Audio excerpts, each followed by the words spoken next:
अगर एक साल में 9 लाख वैकेंसी आए, एक साल में ना भी आए, आप 2 साल 3 सालों में दे दीजिएगा उतना वैकेंसी, तो कम से कम आप ही के विभाग जो है, जो सरकारी विभाग है, वहां कर्मचारियों की संख्या जो है जितनी चाहिए उतनी हो जाएगी। मोदी जी, सम्राट जी, आप देश और बिहार का नेतृत्व कर रहे हैं। आप लोग बेरोजगार युवाओं के बारे में क्यों नहीं चर्चा होती है? क्यों चर्चा हो रही है कि संसद के सत्र में डिलिमिटेशन बिल आएगा, परिसीमन करा देंगे? करवाइए, वो अच्छी बात है, महिला आरक्षण दीजिए।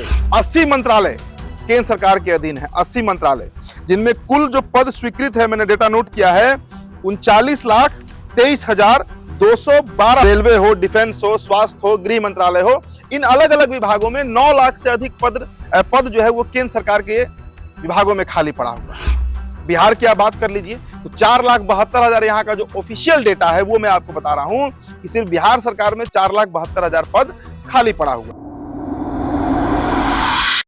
केंद्र सरकार में 8,24,000 और बिहार सरकार में 4,72,000 सरकारी पदें खाली हैं। इस वक्त देश का सबसे बड़ा मुद्दा रोजगार बना हुआ है, सरकारी नौकरी बना हुआ है, जो भर्ती होता है, जो भर्ती परीक्षाएं होती हैं, वो बना हुआ है।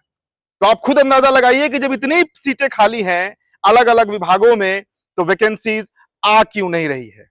नरेंद्र मोदी की सरकार घिरी हुई है, सम्राट चौधरी की सरकार घिरी हुई है, केंद्र से लेकर बिहार तक हाहाकार मचा हुआ है। एक तरफ सवर्ण समाज है जो आरक्षण और यूजीसी के खिलाफ प्रोटेस्ट कर रहा है, एक तरफ कॉकरोच जनता पार्टी है, जेनजीज हैं जो नीट के खिलाफ प्रदर्शन कर रहे थे, अब उनका प्रदर्शन जो है वो रोजगार को लेकर हो रहा है। तो एक तरफ सरकार है जो चाहती है कि परिसीमन का बिल आए, डिलिमिटेशन का बिल आए, महिला आरक्षण मिले और इस देश में सांसदों की संख्या बढ़ जाए, इस देश में विधायकों की संख्या बढ़ जाए, मतलब रोजगार सृजन हो लेकिन राजनीति में हो।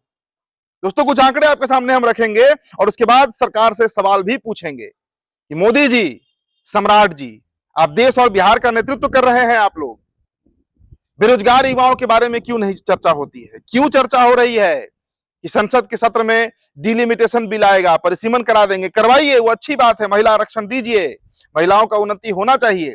लेकिन कुछ 100 महिलाएं अगर राजनीति में आ भी जाए, 1000 महिला ही मान लीजिए अगर राजनीति में आ जाए, विधायक सांसद बन जाए, क्या उससे इस देश की सभी महिलाओं का कल्याण हो जाएगा? अगर दोस्तों हम पहले आंकड़ों पर बात करते हैं, केंद्र सरकार के जो आंकड़े हैं, 80 मंत्रालय केंद्र सरकार के अधीन है, 80 मंत्रालय, जिनमें कुल जो पद स्वीकृत है, मैंने डेटा नोट किया है, 39,23,212 पद 80 मंत्रालयों में स्वीकृत है।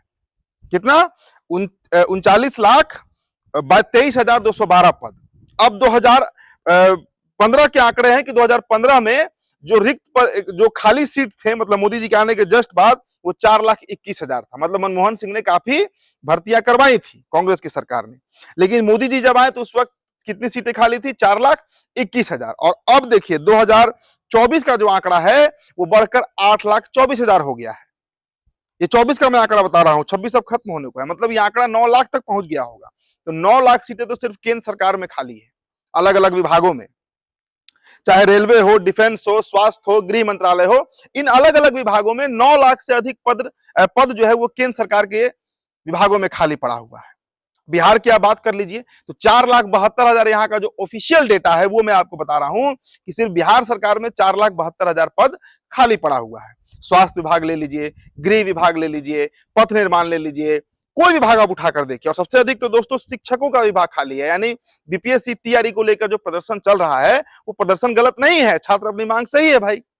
2,21,000 पद तो सिर्फ शिक्षकों का खाली पड़ा हुआ है बिहार सरकार में। ये आंकड़े हैं और सरकारी आंकड़े हैं, कोई मेरा आंकड़ा नहीं है। सवाल वही है कि आखिर इस देश में बहाली कब होगा? क्यों नहीं सरकार वैकेंसी दे रही है? किस बात का दिक्कत है भाई? जब और लोड कितना पड़ रहा है आप सोचिए। अभी देखिए धर्मेंद्र प्रधान का इस्तीफा हुआ ना। आपको मैं शिक्षा विभाग की कहानी बताता हूं। केंद्र सरकार का शिक्षा विभाग, देश का शिक्षा विभाग, धर्मेंद्र प्रधान की बदनामी क्यों हुई? नीट पेपर लीक के चलते। नीट पेपर लीक को जो एजेंसी एग्जाम कंडक्ट कराता है एनटीए, उसमें आधे से अधिक जो कर्मचारी हैं वो संविदा पर हैं, वो नौकरी में नहीं है। तो उनकी गलती, पेपर लीक और इस्तीफा हुआ शिक्षा मंत्री का। तो कम से कम उसी विभाग में आप पूरा वैकेंसी निकालकर जो सही में प्रतिभावान लोग हैं, जो काम करने वाले लोग हैं, उनकी बहाली करवा देते हैं। और इसी तरह की कहानी सभी विभागों में है दोस्तों, सभी विभागों में। और मैं सिर्फ बिहार और देश की बात कर रहा हूं, केंद्र सरकार की नौकरी की बात कर रहा हूं। झारखंड का वही हाल है, उत्तर प्रदेश का वही हाल है। राजस्थान का वही हाल है, सभी जगहों पर वही हाल है। तो आप जो आरक्षण के लिए इसके पक्ष में या खिलाफ में जो प्रोटेस्ट चल रहा है, आप पहले सरकार से ये तो पूछिए कि नौकरियां मिलेगा तब तो ज्वाइनिंग होगा। 9-9 लाख पद खाली पड़ा हुआ है देश में। सोचिए 9 लाख पद मतलब करीब 45 लाख लोग। अब जोड़ लीजिए, एक परिवार में अगर 5 आदमी भी जोड़िए तो एक व्यक्ति को नौकरी लगता है तो उससे 5 व्यक्ति का जीवन चलता है। मतलब इस देश का 45-50 लाख का आबादी जो है वो नौकरी से महरूम है। बिहार में देखिए ना, करीब करीब 4.5 लाख का आंकड़ा है। झारखंड जाकर देखिए, वहां 2.5 लाख का आंकड़ा है। छोटा स्टेट है, तब भी वहां 2.5 लाख के आसपास सरकारी वैकेंसीज आना चाहिए। वो खाली पड़ा रिक्त है अलग अलग विभागों में। तो इस डेटा पर कोई बात नहीं करता है। बात किस पर हो रहा है? बात आरक्षण पे हो रहा है। बात किस पे हो रहा है? बात महिला आरक्षण पर हो रहा है। बात किस पर हो रहा है? डिलिमिटेशन पे हो रहा है, परिसीमन पर बात होगी इस देश में। इस देश में राहुल गांधी दलितों की बात करेंगे, रोजगार की बात नहीं करेंगे कि भाई रोजगार क्यों नहीं आ रहा है। सरकार तो नहीं कर रही है, सरकार कहां से करेगी? सरकार करेगी तो उसे वैकेंसी देना पड़ेगा। सोचिए अगर एक साल में 9 लाख वैकेंसी आए, एक साल में ना भी आए, आप 2 साल 3 सालों में दे दीजिएगा उतना वैकेंसी, तो कम से कम आप ही के विभाग जो है, जो सरकारी विभाग है, वहां कर्मचारियों की संख्या जो है जितनी चाहिए उतनी हो जाएगी। केंद्र सरकार में 39 लाख जो संख्या बताया मैंने, 40 लाख के आसपास, उतने अगर एम्प्लॉइज हो जाएंगे, उतने अगर सरकारी कर्मचारी हो जाएंगे तो विभाग भी सुचारू ढंग से चल पाएगा। तो विभाग के कर्मचारियों पे एक अलग लोड है। अब बिहार की ही कहानी मैंने आपको बताया, एक वीडियो मैंने किया था, सीओ के बारे में बताया था कि सीओ को एग्जाम दिलाने से लेकर, जमीन के दाखिल खारिज से लेकर, परिमार्जिन से लेकर, रजिस्ट्री से लेकर, और जनरल लॉ एंड एडमिनिस्ट्रेशन जो है, जनरल एडमिनिस्ट्रेशन जो है, उसको तक देख रेख करना पड़ता है। ये स्थिति हो जाती है सीओ की। और ऐसे सभी विभागों का यही हाल है, क्योंकि कर्मचारी ही का कमी है, कर्मचारी वहां पर कम संख्या में है। तो ये समीकरण और ये गणित समझना होगा इस देश में लोगों को कि हमारे यहाँ कोई वैकेंसीज कम नहीं है, सरकार वैकेंसीज निकालती नहीं है। अब उसके पीछे कारण आप जो भी कह लीजिए। चलिए बिहार में मान लीजिए भाजपा की सरकार है तो हम सम्राट चौधरी से सवाल पूछ रहे हैं, लेकिन झारखंड में तो हेमंत सोरेन की सरकार है, उनसे भी सवाल पूछा जाना चाहिए। योगी की सरकार उत्तर प्रदेश में है, वहां भी सवाल पूछा जाना चाहिए। मोहन भागवत की सरकार, मोहन यादव की सरकार माफ कीजिएगा, उत्तर मध्य प्रदेश में, उनसे भी सवाल पूछा जाना चाहिए। और नरेंद्र मोदी से तो सवाल पूछा ही जाएगा भाई, अलग अलग विभाग है उनके।